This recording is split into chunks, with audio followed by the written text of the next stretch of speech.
Guys, today we have an incredible episode of Agents in the Trenches because we're going to be talking about different things that are definitely going to be a game changer for this industry. Let me tell you, we are not in the world of real estate like we've known it for the last 10 to 15 years. It is a new day in real estate. And the leaders that are coming together here on Agents in the Trenches are not just delivering value, but they're making an impact.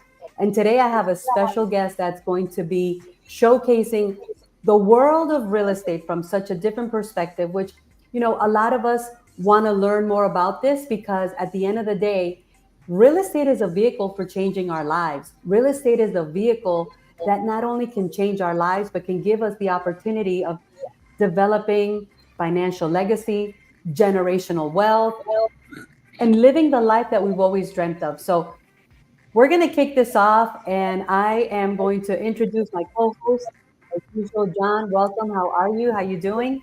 I'm doing good, Lucy. How you doing today? I'm alive, excited, and full of energy. Let me tell you, it is May 1st. And yesterday I said some words that later on, as I thought about them, I think they were actually a little bit prophetic because I said, I will not do May the way I have done the last 8 months. You know, when you Uh-huh. reach that point in life where you just make a decision. So I'm excited. I'm excited for today. I'm excited I've, it's May 1st, and I'm I've excited for made, this yeah, episode. I've made several of those decisions recently, and it's it's life changing when you make that decision, not when you kind of dream about it, but when you go, there is no other course but this one, and Exactly. that will change your life. You divorce from all other options. And speaking of, someone that I know is going to bring the fire to Agents in the Trenches, someone that I've been watching from afar. We just never know who's watching.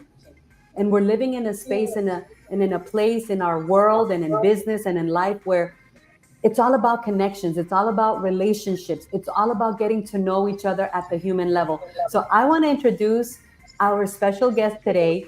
He is a frontline leader, like I like to say. He is full fire. And I'm so excited that he said yes to this invitation. So let's bring him on. Knolly Williams, how are you? What's up, Lucy Q? All right, and we got Big Johnny C in the house as well. What's up, John? Hey, how you doing now? Hey, I'm happy to be here. Super excited. I'm I'm not gonna tell people don't be fooled by that cowboy hat because you ain't really in Texas. I ain't really in Texas. You know what? No telling where I am. In some part That's of the right. world. Some part Some of the world. part of the world. So again, I'm super honored and privileged to have you here. I know you are a game changer, trailblazer leader in the world of real estate. I want you to take the next 2 minutes and just tell the world of Agents in the Trenches. People are watching us locally, nationally, internationally, and I want your voice to be heard because we're in a season where we need to hear the right voices because we have so many wrong voices speaking to us, right, on a daily basis, including our own sometimes. So, who's Knolly Williams? Where do you come from? Where are you at? And where are you going? Yeah. So when I got into real estate, I took over 1,000 listings during my first 10 years in the business. And I did that because I initially hired a coach. And my goal when I first got in the business, I wanted to do 20 deals a year. I thought that was going to be great. And it would have been a great living. But she looked at me, she said, Nolly, why don't you do 100 a year? And I thought it was crazy at first, Lucy. But I decided I'm going to listen to my coach. And I sort of set up my business from the beginning to be a lister and to focus on listings. So by my fourth year in real estate, I was the number one real estate agent in Austin, Texas. There was 9,800 agents in our market. When Austin Business Journal came out with the report, I was number one. I did 96 transactions that year as a solo agent.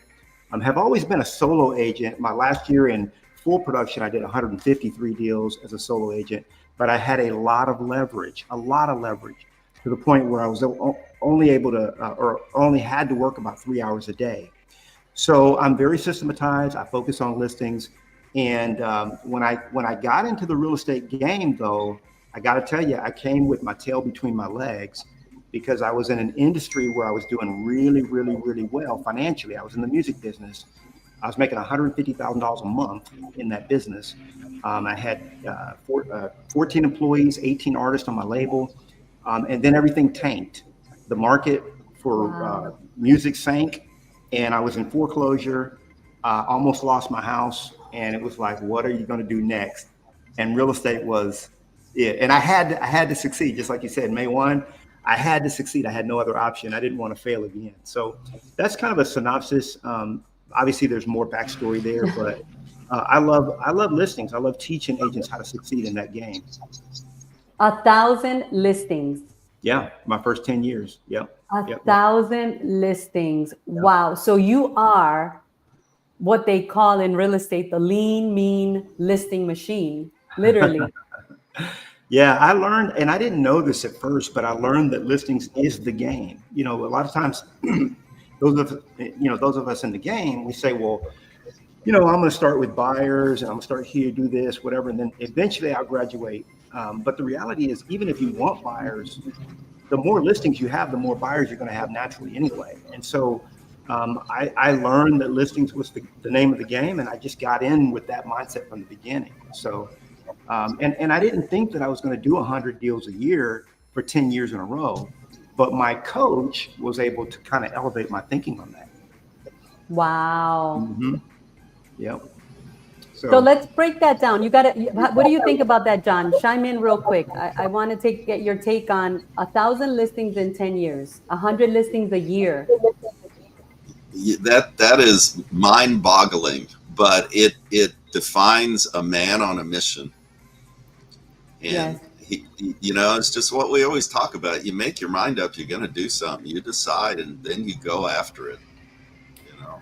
But yeah. I have a question for you, Knolly, because Agents in the Trenches is the real raw realities of the humans in the real estate industries. Listen, on social media, everyone is a champion. Everyone is winning, right? Yep. But the truth is that behind the social media is the reality, is the sitting with the me, myself, and I. Yeah. It's the patterns.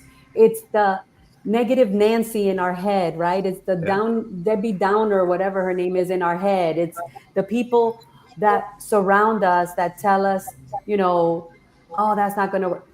The discipline. I want you to break down the discipline, because let me tell you, I've trained over 4,500 agents in my career since 2012. Yeah. And I've been one of those people that I can see people's potential. Mm-hmm. And you know what I realized?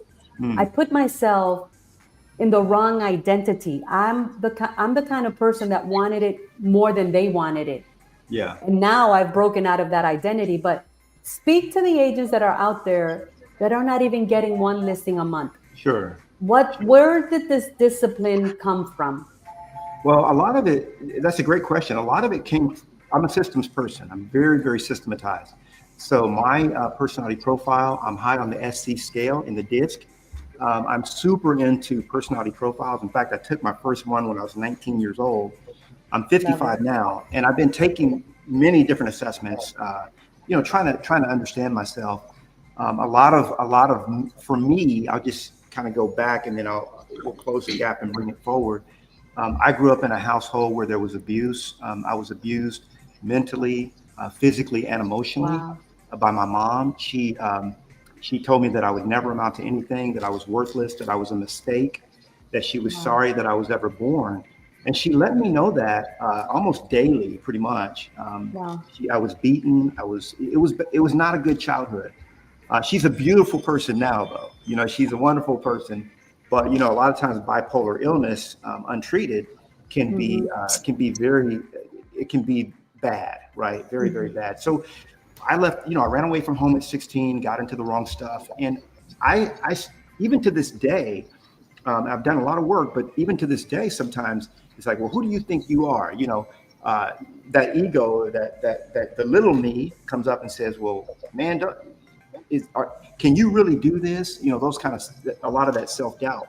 And so I believe that we all deal with it. And a lot of times, if you're talking to an agent that's not getting even one deal a month or, 2, 5, 10 deals a month, whatever the number is for you. We all know that it's 90% mental, right? That means it's originating within the subconscious. There's something within your subconscious mind that is not allowing you to have that breakthrough. Okay. But when you look at it from a pure analytical standpoint, when I looked at the listing game, because I'm high on the SC scale, I think like an engineer. So there's 46 steps in a listing, 46. Okay. So step number 1 is to generate the lead. Step number 40 is to close the transaction. Step 11 is to go on the listing appointment. There's 6 steps that happen after closing. So when I look at that list, and when I looked at it like within my first 8 months of real estate, because it took me 8 months to hire a coach. I don't know why it took me that long, but I did. It took me 8 months, and I didn't want to pay basically. But when you look at that list, you ask yourself, how many of those 46 steps require a license? Okay. The reality is in most markets, it's only 3 to 5 steps of the 46. So it just begs the question, then why am I doing, if 43 steps don't require a license, why am I doing those? Because by virtue of the fact that they don't require a license, it's just automatically telling you that you shouldn't be doing it. Wow. Right? Wow. So I learned very, very, very early in the game that there was 10% of the things that I did that created 90% of the results. And so I decided that I was only going to focus on the 10%. And in reality, it's generating leads, which is step number 1, and going on appointments. Like I figured out that if that's all I did was generate the lead and go on the appointment, I could be very wealthy. And so that's pretty much, I sort of set my business up in such a way where that's all I had to do, generate the lead and go on the appointment. And I had other people that I trained to do all the other steps in the process. And that's how you can do high volume without sort of like killing yourself or working more, if that makes sense. So, Knolly, let me ask you this, because Lucy and I have had many conversations about how to find the right people to do that other 90%. And that to me is a real challenge. How do you go about doing it? Let me answer that. So it's exactly what I teach. So McGraw-Hill came to me about a year ago and asked me to write a book.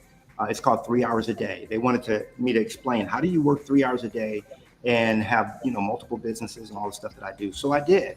And in that book, I talk about hiring. So in reality, when it comes to the entrepreneur, most entrepreneurs are high D. They're high D. They're a DI. So in reality, what you want to do is you want to hire the opposite of you.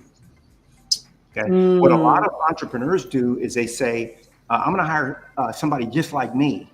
Okay. Well, now we got 2 people not getting anything done. Okay. And not only that, here's the problem when you hire somebody just like you. Now you're going to give them a set of tasks that you don't even like doing. You're going to put it on their plate, and guess what? They're going to hate their job. But when you hire the opposite of you, now you're taking all these different things like, inputting the listing in the SkySlope, following up with the seller, uploading the survey, all the stuff that the minutia. Now if you hire the opposite of you, you hire somebody that's high in the C scale or CS, then they're actually going to love the things that you hate. Right? Because they're wired. Right. And you're thinking like, I hate to give all this stuff to them, but they're eager for it. But they don't want to be Lucy Q. They don't want to be on a podcast or in the limelight. They want to be behind the scenes because that's what they're great at. In the dungeon. That's some great They want to be in the insight. dungeon. Yes. Yeah. And you're giving them a job that they absolutely are crafted for and will absolutely love. So all the things that you hate, they're going to love, and they're going to be very good at it. And the second thing too is that a lot of times, John, people think that let me systematize my business and then I'll hire somebody to run it. Like, let me put all the operations manual and everything into place, and then I'll hand it over. That's the wrong approach, especially for a high D.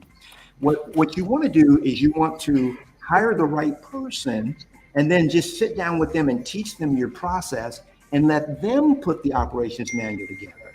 Okay. And it's going to be a step by step. I actually teach how to create operations manuals. It's going to be like a 46-step system is going to have a 46-page manual that goes with it for your business. And there's only probably 2 or 3 steps that you're personally doing. And everything else, you're no longer like a band member. You're more like a choir director or an orchestra director. Have you ever noticed that the orchestra director has his back to the audience? Yeah. Right. Whereas the band member is in the, they're playing with the band. They're booking the shows. Maybe they're driving the bus. But when you become more of a, orchestra conductor, you're actually sort of like leading. You're not even playing an instrument. Yeah. You're not really even in the band. And so I decided long ago, I want to become more of an orchestra director. Wow. And so that's how I run my operation. It's a difference between, most real estate agents, they don't own a business. The business owns them, or at best they own a job. Wow. So it's different when you own a business. How do you hold people accountable for finishing their tasks? Yeah, the way you do that is I have a system that I use called, it's basically a success job description. Okay, so the way that works is it says, Lucy will have successfully completed or successfully fulfilled her role as, and whatever that role is, when she has successfully, and whatever that, fill in the blank, like, closed 3 transactions a month, or whatever it is that's their job description, what we call their JD. And so then you want to meet with those people once a week individually, just very short, very brief, like maybe a 10 or 15 minute meeting. And the way the meeting goes is very simple. Lucy, did you meet, exceed, or fall short of the goals that we set, the expectation that we set for you for this week? So they have to understand what their expectations are, right? And then either Lucy met the goal, she exceeded the goal, or she fell short. So if she fell short, there's no judgment. So I'm not going to say, well, why'd you fall short? It's going to be, okay, well, Lucy, what specific things are you going to do such that by doing those, that this time next week will have either met or exceeded the goal that we have for you. Wow. Making 42 contacts, making whatever the goal is for Lucy. Yeah. And so you just have those little meetings like that. And then and as long as they understand what their job is, then you can inspect what you expect from that point. Yes. Listen, I want to take a moment. There's people jumping on here. Everyone needs to stop and share this. I've got goosebumps. Listen, the real estate industry, the world, the business world, everyone needs to hear this wisdom that Knolly Williams is sharing with us. And he's speaking from expertise and authority, because you just heard a little bit about his testimony. I mean, grew up in an environment that I'm sure you could have been a statistic if you decided to, and you would have had all the excuses and all the woes is me and all the reasons to be a statistic. But here you are making an impact. I want to stop for a moment. Let's talk about mindset. Sure. Because right now, we are all going to be exposed. Yeah. Knolly, I'm telling you right now, my heart, my spirit, my soul tells me we are in a space and a place where we are going to show ourselves and the world who we really are. Because it's no longer real estate on easy street. It's no longer things are easy. It's no longer, I could fake it till I make it. No, you got to show up and you got to bring results. But the mindset, what do we say to the agents that say, I'm trying, I know I procrastinate. I know I don't have enough time. Let's speak, because I want to get people out of their box. Sure. I want to be that lighthouse that people can say, hey, you didn't know where the shore was at. I want to make sure you know where the shore is at. Let's speak to the mindset. Yeah, it's interesting when we talk about mindset, and all it really is how do you set your mind? How is your mind set? When you understand that 95% of the things that you do every day, this is science. Okay, now we used to think this was 88%, But we now know through science that 95% of the things that you do, that you're going to do today and that you did yesterday, are autonomic. Okay. In other words, it's almost like you have no control over them. They are things that actually naturally occur, but what they're doing, they're coming from the subconscious. So it's just like when you see a iceberg, you see that 5% of the iceberg that's above water, but it's really the iceberg that's below water. That's where everything's really happening, right?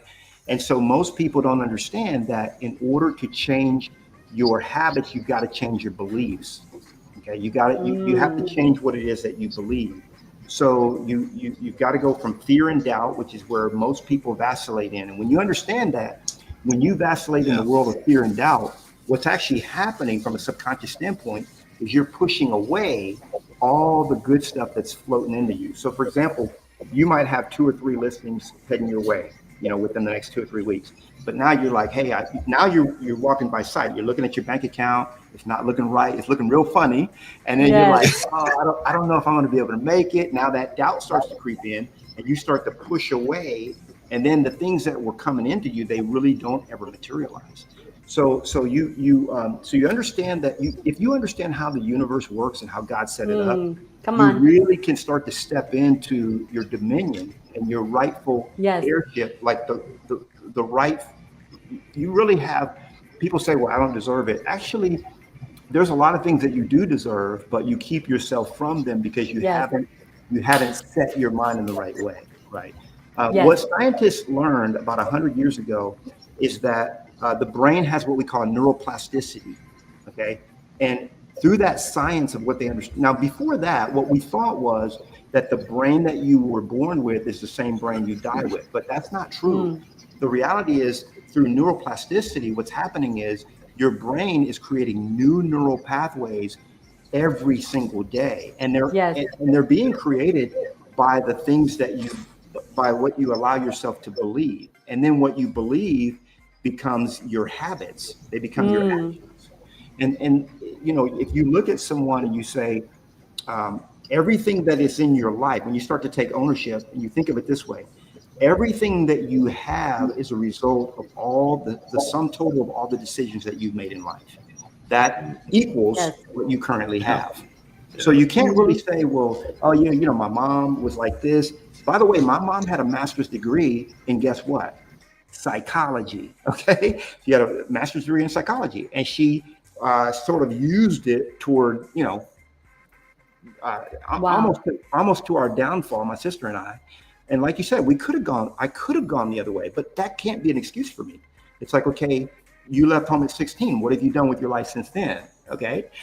So everyone is really accountable to themselves for sort of the results that they have, if you will. And some of the best books that I like for really sort of shaping your mind one is called The Power of Your Subconscious Mind. That's by Dr. Joseph Murphy. And then there's another one called Letting Go by Dr. David Hawkins. Those 2 books are kind of good primers for sort of getting your mind on the right path to sort of thinking differently, thinking the way. And one other thing I just want to share real quick, because you talked about that agent that maybe is like, hey, how do I just get one listing? We're talking about a lot of etherical stuff. Just give me some tactics your boots on the ground. So I'm going to share with you, I call it the 1, 2, 3 method to getting your one deal a month. So the 1 stands for 1 deal a month. Let's start getting 1 deal a month. 2 stands for you doing 2 hours of lead generation every single day to get that 1 deal. Come on now. There's no way you can tell me that if you lead generate from 9 to 11, Monday through Friday, 5 days a week, you can't generate 1 deal. You can. Okay. So that's 2 hours a day. And then 3 is the 3 lead buckets. Where are these leads going to come from? Number 1, they're going to come from your sphere of influence. Number 2, they're going to come from a geographic farm, some area that you've decided to dominate or run for real estate mayor of. And then number 3, they're going to come from a niche, a specificity, a specialty that you've decided to dominate. By the way, they do call it niche in some areas, but in Texas, we say you got a niche to get rich. Okay. Those are the three buckets: your SOI, your farm, and your niche. So if you're doing, if you want to get one deal a day, lead generate for 2 hours a day in those three buckets, and there's no way you can come to me, 90 days from now, because it takes 90 days to ramp it up. Yes, it does. And you can't tell me you don't have a rocking business. Okay, consistency is the key. People are gonna think that you and I had like a 4-hour brainstorming session, and I told you, come on Agents in the Trenches and tell my community of realtors and partners and staff these things, because the same stuff you've been telling them. Yeah, I know it. You are the evangelist. You are the evangelist. You are the evangelist. I've been preaching it. I've been teaching it. I've been practicing it. Yeah. And here you are, the evangelist. One of the things that you brought up, Knolly, is doubt. And it took me many, many years to change my mindset to a point of accepting a challenge. So something would come along and I would feel like it was above my capability, which it probably was at that moment. Sure. And that would back me down with doubt. Now what I do is I see that opportunity comes and I go, all right, I don't know how to do that, but I'm going to figure it out. I can figure it out. And so that mindset change can really make a difference. It's so important. And scripture says it very clearly, John. It says that if that person, whoever that person is, man or woman, if they begin to doubt, let not that person think that they will receive anything. Yes. Okay. From the Lord. Yeah. They are a double-minded, or from the universe. They are a double-minded person, unstable in all their ways. So what's actually happening is fear and doubt actually cancels out your blessing. It is it's like the delete key. Okay. Yes. It's like you worked on this document, you got it all written up, and then you just deleted it by fear and doubt. Yep. That's strong. This is so powerful. Yeah. Wow. I'm going to share real quick. It's going to be very quick because a lot of people don't know how to get out of that. So if you're in fear and doubt, okay, the next step to that is belief. And belief is it's more than a mental ascension to facts. But if you start there, that's fine. Okay, you're just like, okay, I don't know how, but I hear what John's saying. I hear what Lucy's saying. I hear what Knolly's saying. I do believe that what they're saying is true. So now you're in the realm of belief. Okay. Now, after you start believing long enough, you're going to go into another level. It's going to be knowing. Like, it's like, I don't even believe that it's true. I know it's true because I see the results. So I know because I'm getting listings now. I know this stuff works. But then there's another level that you go, that's what I call even beyond. How do you go beyond belief? You go to knowing, and then you become being. You go to being. Yes, come on. You don't even, it's like, do you know it's true? It's like, I am it. Like, I'm this Lucy Q here. What you talking about? I don't know it's true. Just look at my life. I'm living it. Knolly's my new coach. Knolly's my new coach. This is too good. And this is stuff that I think we all innately know this. It's just a matter of returning to our ultimate greatness of who we truly are. Yeah. Yes. You are speaking to my soul. And I want to stop for a moment and talk about this epidemic that affects human beings. It attacks me all the time. I've just gotten stronger and I know how to overcome it. Sure. When all hell is breaking loose, I take my stands and I remind myself, I remind my mind, my soul, my heart, my whole being, my neurons. I remind the devil, I remind God. Right. That's right. Who I am and what I believe. And if I believe it and I know beyond anything that my eyes could see, that settles it for me. So let's talk about fear, because you're a man of faith. And you are speaking life. Look, we've got people like Gino right here. Gino is a powerhouse. Gino is part of the Southwest Florida community. He's in real estate. I've been doing a productivity boot camp for 15 weeks. I said, you know what? It's game time. Yeah. Not only am I going to rise up, I'm bringing people up with me. But guess what? They got to want it more than I do. Yeah. They got to show up. And there's something that I see affecting so many people. because it affects me too, except I Sure. shake it off. This morning as I was running, literally like a crazy woman, I'm like, I'm shaking this off. Yeah. Let me shake it off. It's fear, it's Yeah. doubt. Yeah. Yeah. Yeah. Let's talk to that. Yeah. Yeah. So when you think about the opposite of fear, a lot of people believe that the opposite to fear is faith. And it is, faith is a cousin of what the opposite is, but actually the opposite of fear is love.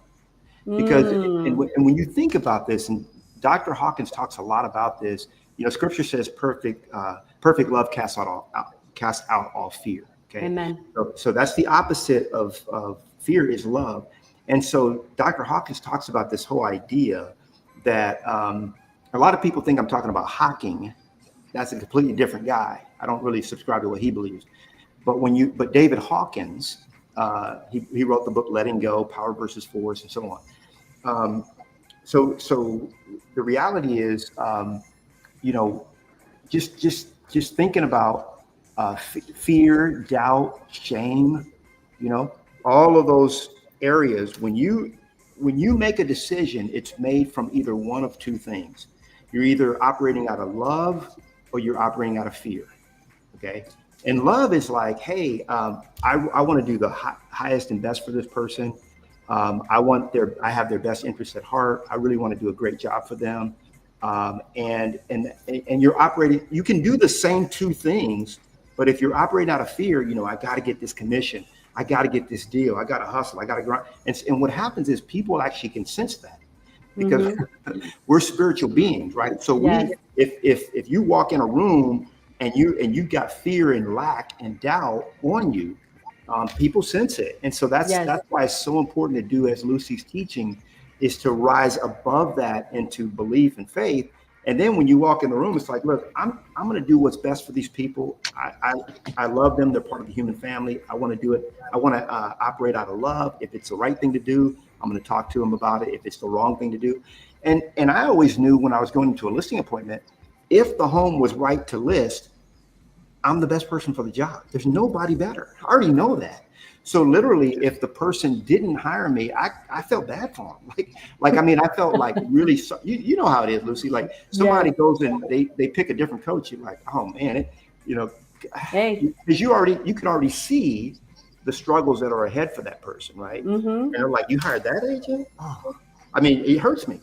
And so I would just say that the more you can move out of fear, because fear is the little you.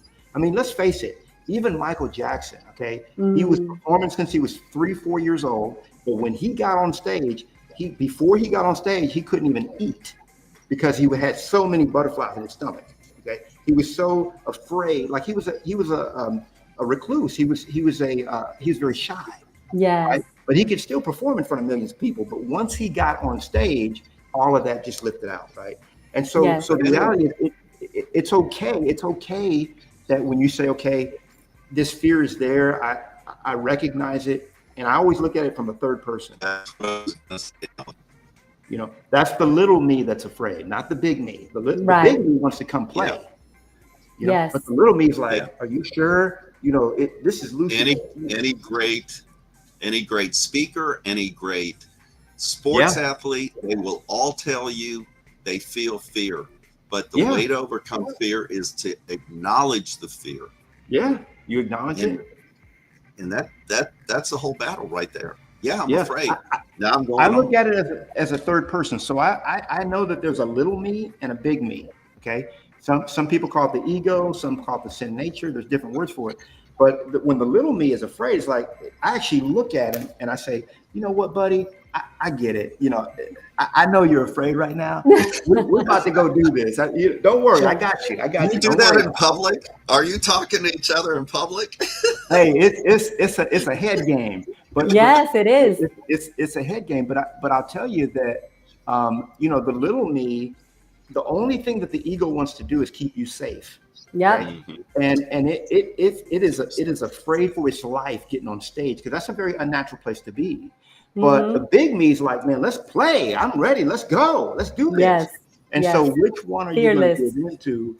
And I lean into the big me, because the big me has really truly my bigger and best interest, my ultimate greatness in mind. Powerful stuff. I think Powerful that's so powerful, and you're teaching spiritual principles which are irrevocable. Yeah. I mean, it doesn't matter. It's like Yep. the principle of gravity. It's irrevocable. I mean, no, Sure. I don't care who you are, how big, how small, what color, what applies to all of us. nationality. It's going to work the same for everybody. No doubt. And you are talking about a principle called love. The person, I was sharing this at Productivity Boot Camp, the person that we lie to the most, the person that we leave hanging the most, the person that we just break every promise to without a problem to the most, the person that we just like discard, the person we keep bound and small is ourselves, because That's right. nobody has taught us to love ourselves. And that used to be me. Yeah. I'll be the first one to raise my hand and say that Same. used to be me. Yep. But Yep. I've learned that I've got to love me first, Yeah. because I can't give anyone what I don't have, whether it's my customers, whether it's my staff, whether it's my team. So I could be here with you for an hour and a half. As a matter of fact, everybody needs to go follow Knolly Williams, because this man is part of my circle. I'm sharing him with my That's right. world, because That's I right. wanted people to see, why did I come back from Dallas thinking different? Why did I come back from Utah, acting different? And why I'm not going back? I'm not going back because there's people that are waiting for me to show up That's right. in my true identity so that I can light the way for them. But fearlessness, I have learned to let fearlessness arise from within. Yep. It's not me. It's just my belief, my knowing. Sure. I know that if God tells me to jump, I'm going to jump. Either he'll show me how to fly or he's going to grow me some wings, but I'm Yep. doing it. No doubt. I'm not going to wait and prepare 5,000 hours. I'm not going to get it perfect. I'm not going to, no, it's game time. Yes. Fearlessness. How do we become more fearless in your perspective? I really take it back to the little me and the big me, and because John was like, "Do you do that in public and talk?" But honestly, I call it the perspective of the observer. So because we can be very judgmental against ourselves when we start having, because these thoughts will come up. Yeah. But I realize that I do have a subconscious mind. That's been proven, and so a lot of times the subconscious mind will.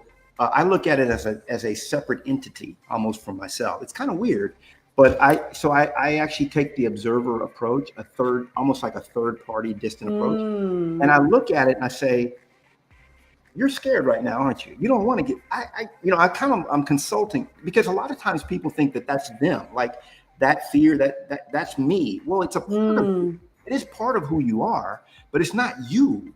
You want to step into your ultimate greatness. You want to be the person that God sees you as. And so, like, I had a person, Lucy, told me, well, I feel like a fraud. I'm trying to go into luxury. And I said, who the real fraud is? The real fraud is you playing small. Come on now. You know where you should be right now. You know where you should have been. And you want to, hide and, hiding from your people and acting timid. That is the real fraud, because that's not who you really are. You need to step into your greatness. And so it was it was just a reframe.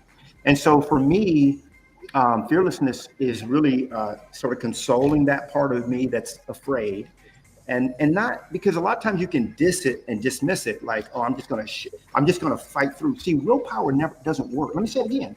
Willpower doesn't work. And we see this over and over again. People use willpower, and it can work for 6 weeks, 2 months, 3 months. But when it becomes part of who you are, like the way that I eat now is just part of who I am. It's not a diet. It's just my lifestyle. Yes. And when your lifestyle becomes this way of living, okay, that you're not really using willpower. You're just being who you are. Yeah. You're stepping into your greatness. So for me, part of that is the part of me that is fearful. I acknowledge it. I observe it, and I'm like, well, what are you afraid of? Let's talk about this. Just like because there's always going to be the 3-year-old Knolly. always going to be there. And I'm like, hey, little Knolly, what are you afraid of? Tell me what's going on. And then I'm like, dude, just get on my back, man. We got this. You don't have to fear about it. And then we just roll. We do our thing. You see what I'm saying? So I like that, little Knolly. It'll be like little Lucy. I got you. Don't worry. Otherwise, you're fighting against your subconscious, fighting, and guess what? It's gonna push back if you keep resisting. Yep. Knolly, when are you coming to Fort Myers, Southwest Florida? Need your fire. We need your wisdom. I told you one of my best friends growing up, George Coates. He lives in Fort Myers, actually, right there in Fort Myers, and we were like really, like best friends. We spent almost full days together, summers together, next door neighbor. And so he's right there. So gives me a good reason to come. You're there. Yes. Okay. Yes. John is there now, right? From Dallas. Yes. And, let's go. Yes. I'd love to be invited. You have been, let me say, I don't think I say this often on Agents in the Trenches. Maybe I've never even said it before that I recall. So it hasn't been recently, if I have said it. You were a divine appointment today on Agents in the Trenches. This was not just an interview. This was an assignment that you had. And I am so honored that you fulfilled it. You have lit up my heart. There's people putting in the chat how powerful this has been. I don't think this was an accident. I think this was literally a divine appointment on May 1st. And I'm so grateful that you said yes to my invitation.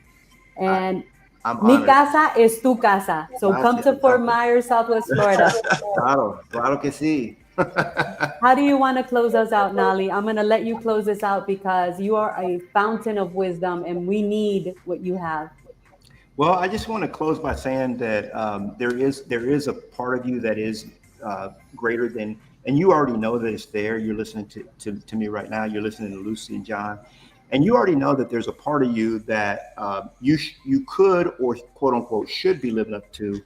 And don't put any judgment around it. Don't beat yourself up. Just realize that you can at any point step into your greatness. See, you're already a king. You're already a queen. All right. It's just that you have maybe chosen to live a subpar existence, but now you just say, you know what, I'm gonna really step into my true identity, and I'm gonna be who I am. That's all it is. I'm just reminding you of who you already are. I'm reminding you of what you already know, and then it's just a matter of you making a decision, a conscious decision, that you're going to step into your greatness and fulfill the mission for which you came into this realm. Make no mistake about it.